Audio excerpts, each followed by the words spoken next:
This is Prime Crime Network.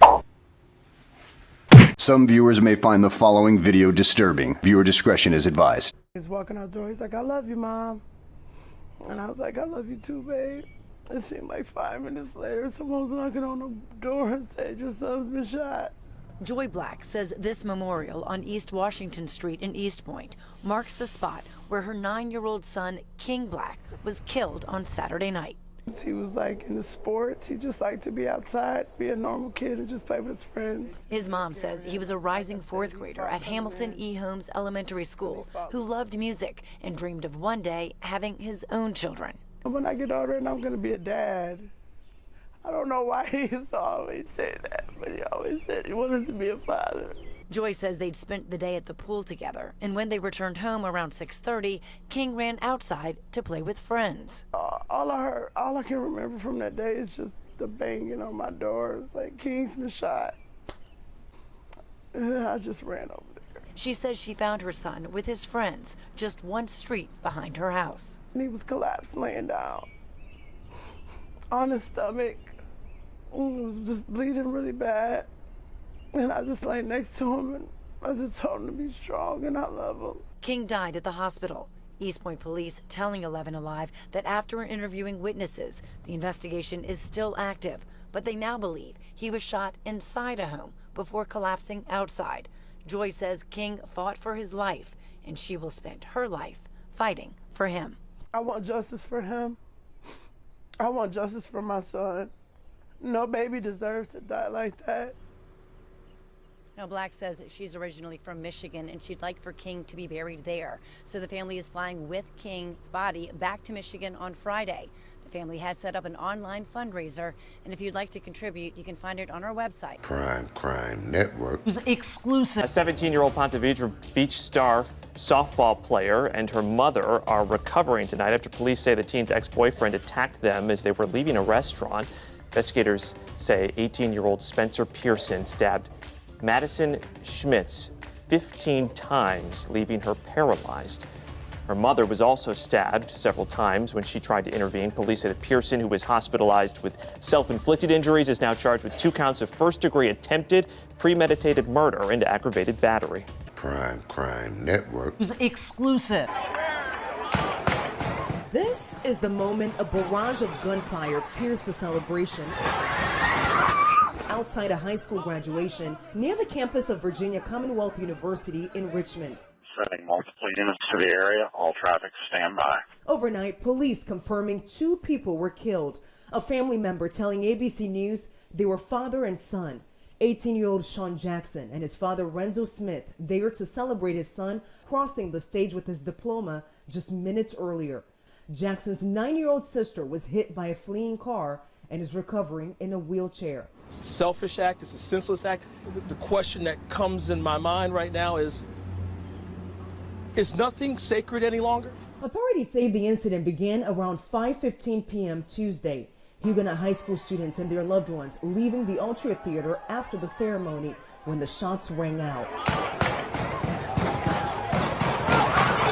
I walked past this guy and he ran, and the next thing I know, he was shot, and then somebody threw me up under a tree or a bush, and then people were just on top of me. It was total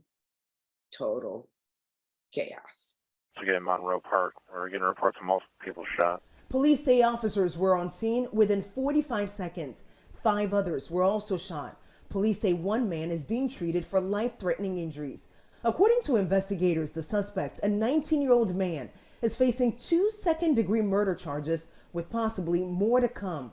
Officers believe he knew at least one of the victims. This should have been a safe space. The people should have felt safe at the graduations. It's just incredibly tragic that someone decided to bring a gun to this incident and rain terror on our community.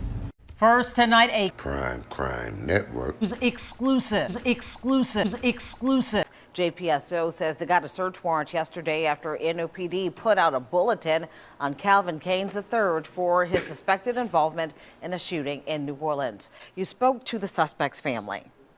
She spoke to the mother of Calvin Cain III. She was too shaken up to speak on camera, but did want me to relay this message to the public. She said she saw the incident as it happened, and her son did not put his vehicle or the vehicle in drive. Now, JPSO tells WDSU that Cain's put the vehicle he was inside of in drive as deputies were approaching, which led to shots being fired.